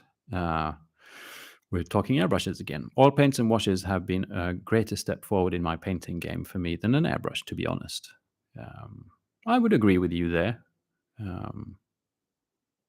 For me, zenithal priming is a relatively big thing, and I do enjoy zenithal priming with an airbrush a lot more than with a rattle can. And priming in general, I'd have to say that is still a step. But you're quite right that oil paints are a bigger step for me, at least, than the airbrush. I guess it's very much a climate thing as well. I mentioned that previously. But in Sweden, I mean, half of the year you can't really rattle can prime anything outdoors because it's either like snowing or raining or whatever. And so the airbrush just helps out so much with the priming because I can do it whenever I want, really.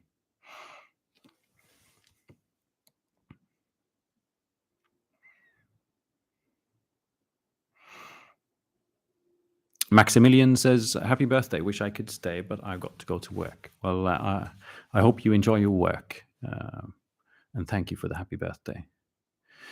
Iron Miniatures says, my first purchase of minis is actually the Ravage Star Veil Touch minis, which I'm anxious to receive in October, November. Also have some Games Workshop minis as well to practice before the Veil Touched arrives. I'm glad to hear you're getting the Veil Touched. I think David's done a very good thing there.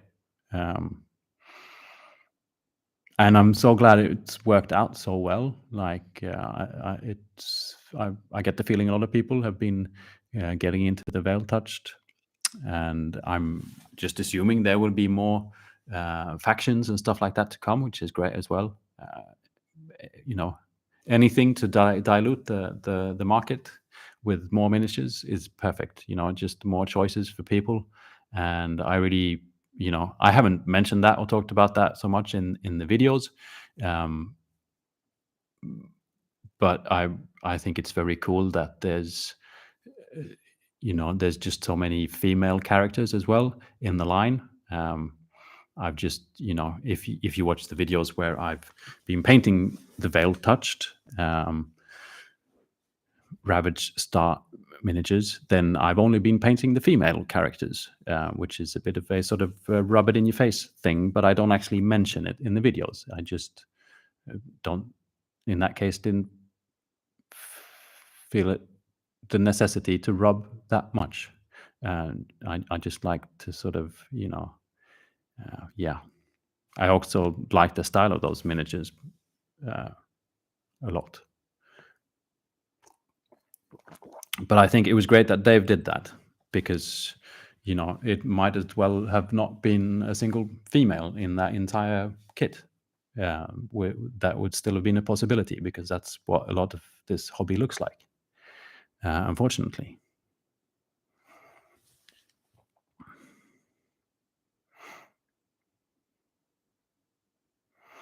Stretch says, which is back to the orc skin painting. It was the one with lots of stippling and getting textures on the skin. Great stuff. But he does have a nipple on show. Not sure how to paint that. Any ideas, anyone? Yeah, nipples on orcs. That's when we get into like biological stuff, because everyone has their own idea about what orcs are and where orcs come from, which is fun because people are usually as well kind of hardcore about it. They're like, no, you're wrong. Orcs are not, mammals. They're a fungus. I think the Games Workshop orc is like a fungus, or something like that. Which is, we get a lot of mushrooms in Sweden, and never have I met a green one that talks and tries to bash my brains out. But there we are. There's the Tolkien version, which is like a bit shrouded in mystery, but there's something about sort of tortured elves and men to sort of somehow create an entirely new race that is I mean, here's the thing: there's not really any orc females around, um, which is strange. But it's not strange. It's strange if they were mammals, then it would be strange. Um, and that's why that's what the nipples are for. Even if it's on a man, it's yeah. Um, Nipples indicate that they're mammals, and so then where's the female orcs? I'm just sorry, kind of taking the piss out of this. Excuse my French, because I just think it's it's entertaining that this is actually could be a serious conversation, which I applaud. Some people take this very, very seriously. But the orc nipple is shrouded in mystery, and where does it come from? If the orc is actually made, why does it have a nipple if it's made out of fungus? But yeah, I have my own theory of orcs, and that's that they're all ruled by orc queens, the orc mothers. There's like it's sort of like a beehive, and she lays the eggs and hatch the little orclings, and that's how orcs are made.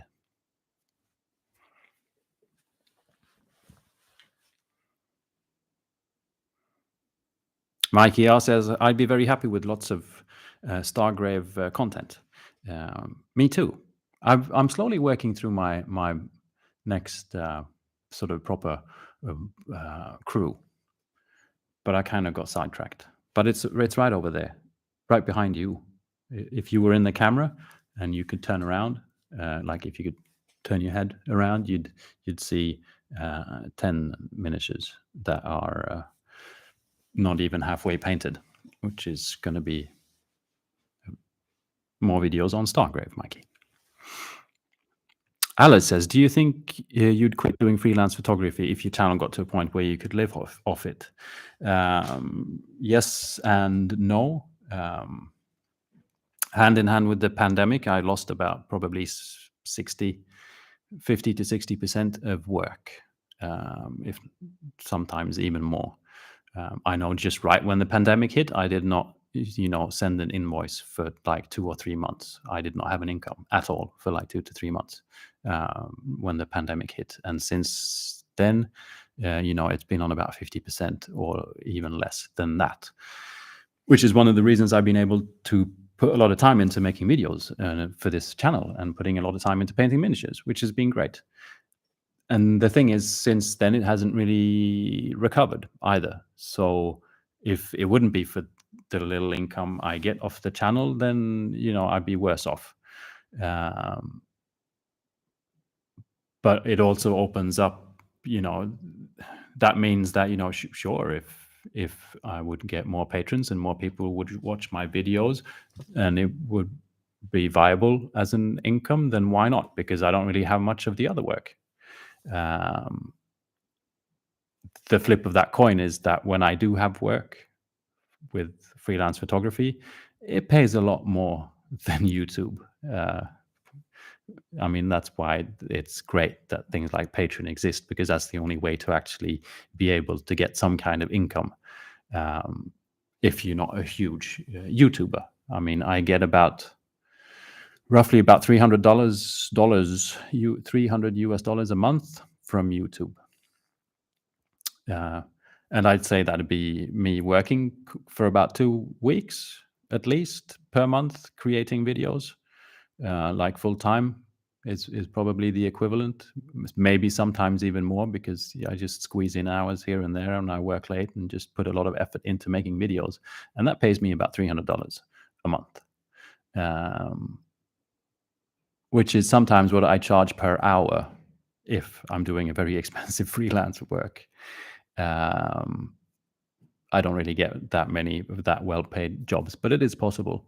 And so that's a bit silly to say that I'm not going to do any freelance work if I can just go out and work for half a day, and that pays me more than a couple of months of being on YouTube. If the channel would grow and the Patreon would grow, then who knows? But yeah.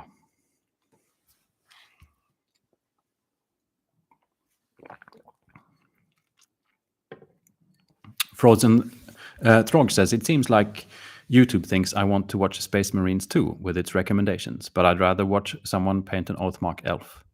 I'd have to dig for those. Yeah, that's the whole. I mean, it's like who's the hen and who's the egg, and where did the snowball come from? is a thing. The only thing I know is that if you write Warhammer in the title, or if you have like a Warhammer type miniature in the picture, preferably a Space Marine, your video will do better, even if you don't even talk about it later on. Like Luke from Geeky Gaming Scenics is very good at that. He can say like painting epic Warhammer blah blah blah, and then there's not even a Warhammer miniature in the entire video. It's just something he 3D printed from like one-page rules. And YouTube is strange. I guess the cool thing is that we actually get to see any miniature painting content, because it might as well just all be cat videos and like Bollywood stuff. I don't know. Like you open YouTube up, and if you would actually see what the majority of YouTube is about, then it's pretty cool that the algorithm at least feeds us with somewhat something that we want to see.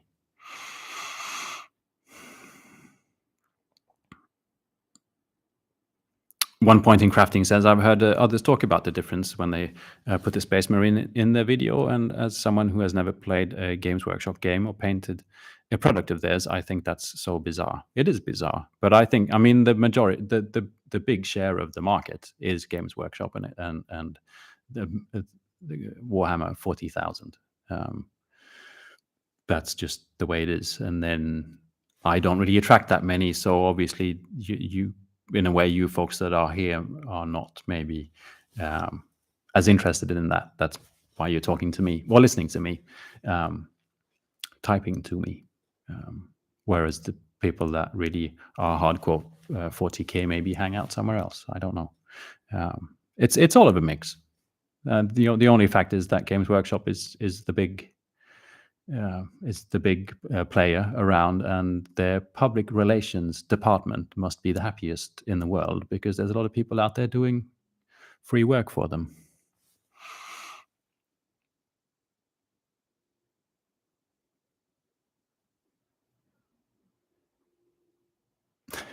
Mark from Montana says, they ask, why are you wearing that? Not what are you wearing? Yeah, I'm glad you are wearing it. Alice says, Battle Sisters are best. Is that the Warhammer 40,000 females? Is that the Battle Sisters? I'm sorry. I'm terrible at all these, what things are called.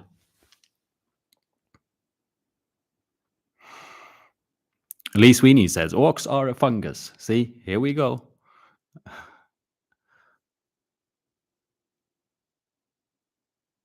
And Lebanon says Melkor defiled elves and made them orcs. See, that's the two things we've got. We've got the tortured elves, and we've got the fungus. You know, and so Tolkien's nipples make sense, but Games Workshop had some explaining to do. Exactly. Jamie says the orc nipple is shrouded in mystery. Sounds like the first line to a great lost fantasy novel. I sometimes think, it'd be I'd really like to write a book, and I'm like, okay, this is how it starts, and then I write a sentence, and then I'm like, I'm going to need so many more sentences. This is probably not how one starts writing a book. There should probably be like a uh, you know rougher draft of where it ends and where it starts and what happens in the middles and who the characters are, and not like the orc nipple is shrouded in mystery, and then I'm like, okay, so where do I go from here? But maybe one day when I retire, after tomorrow, because then I'm 40. Where were we going?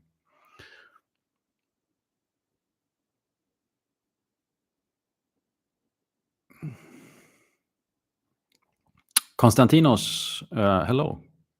I hope you're well.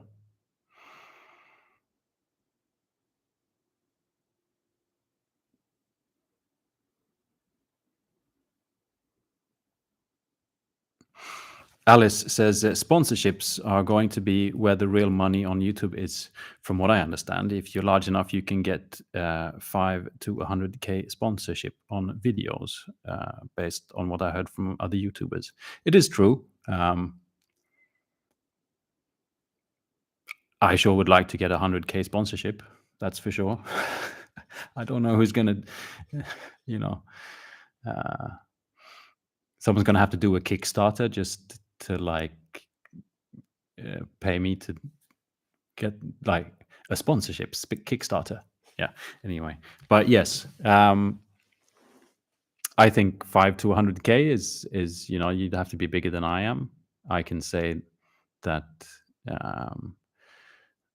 Well, I don't like it when people don't talk about money, because if we would all just say what everyone gets paid, then things wouldn't be as shrouded in mystery as the orc nipple. I try to take about, because I have done sponsored content and sponsored videos.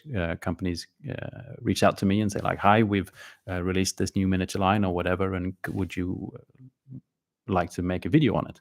And if I'm interested in the actual subject, I need to have some kind of baseline interest. I can't just go because I want to make an entire video on it. I have been considering doing this, like this week's sponsor, like in the mid. Yeah, okay, sorry. But I take about, try to get 2,000 euros for that to make an entire video, which a lot of people say, no, sorry, that's just too expensive. So even getting 5K would be, that would be cool, but that's not in I don't think in miniature hobby, and for like creators of my size, that's not really viable. Who knows? Maybe if Nike somehow would come in and sponsor, but I don't see how that's really doable. But yeah, you're quite right, though. If every video made could be sponsored, in a way, that's great, because then it would be able to be, a job. But then, other people, i.e., the sponsors, decide what goes into the video, which is a shame. I think YouTube as a platform, because that's where things are published, they are the ones who get the content, which they put the commercials on, should pay more so that there wouldn't have to be sponsors. That the people, that's usually sort of how television works, is the ads on TV is what pays the production. That's not the case here.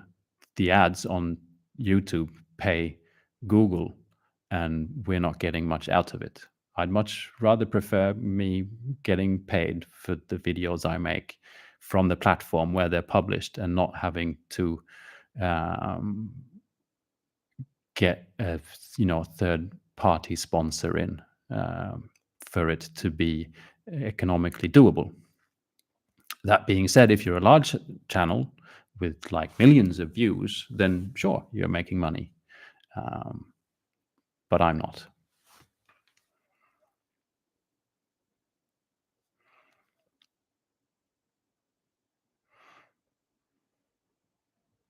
Bluefangs says, Alice, true, but that would mean to sell your soul to Raid Shadow Legends sometimes. Yeah, I've tried twice. I think they probably contacted me about 5 or 6 times, like, Raid Shadow Legends, something new. Wow. And I'm like, sure. So what are you paying me? And then they say what they're going to pay me, and then I says, bye, Raid Shadow Legends. See you another time. Okay, enough about that.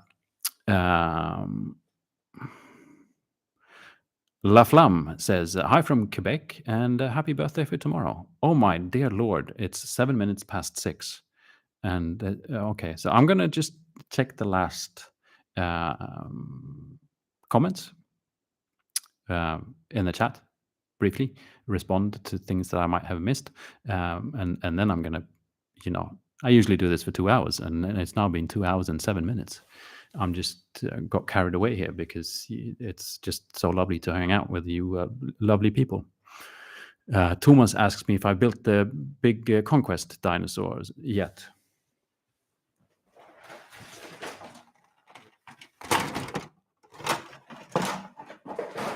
Next question. Alice says, Battle Sisters. Yes, that's the Adepta Sororitas. Yes, I think they're very cool, even though I'm kind of annoyed of the fact that they're so incredibly tiny compared to everything else, just because they're female. Okay, moving on. Sinister Plank has started a novel about 1,000 times so far. I've yet to start its second page. That's sort of what I've been thinking as well. James, hello. And I hope Arizona is nice. Lee says book writing is really difficult. Yes, I think it is. At least now I write scripts, which is a start.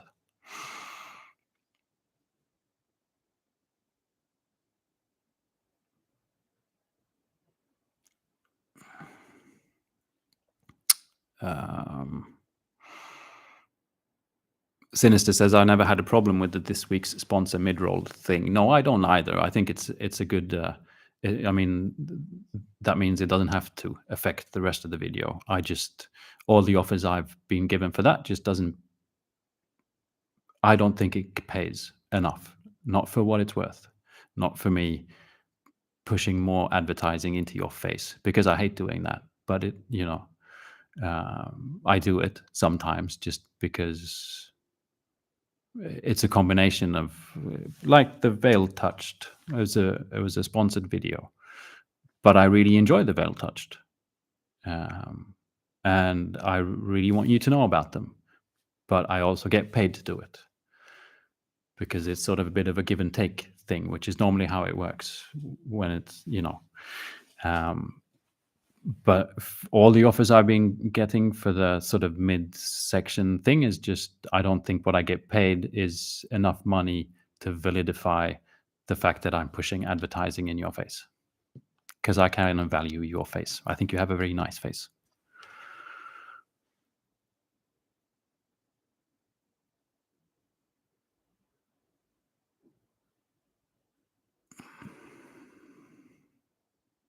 Konstantinos asked me, have you ever thought of starting Mordheim? I haven't, actually. I think right now what I'm looking at is like finishing my Stormcast army, which that's taking so long, same as the last one. Finishing those Stargrave miniatures that are over there. Kind of want to look at the Silver Bayonet, because I just think the setting is so cool. And then there's the Conquest, which is, yeah.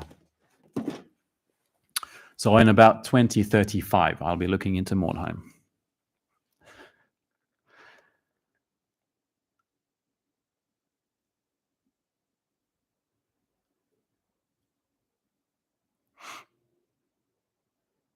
let's see. Stretch says, "Thank you, Alex. It's been lovely, and enjoy your birthday." Yeah. Thank you. I think I'm gonna round off. I've actually got a Space Marine to paint. That's also over there. And I've got a shark to paint. You haven't seen. I don't know if you've seen it. It was a backup in case I wouldn't have anything to talk about during the live show. I was, but you lovely folks have been keeping me busy. Thanks for stopping by, and it's always great to be able to hang out, and hopefully see you in another 2 weeks for another live show, and a new regular video will be out on Thursday. Thanks for the great faces. Bye.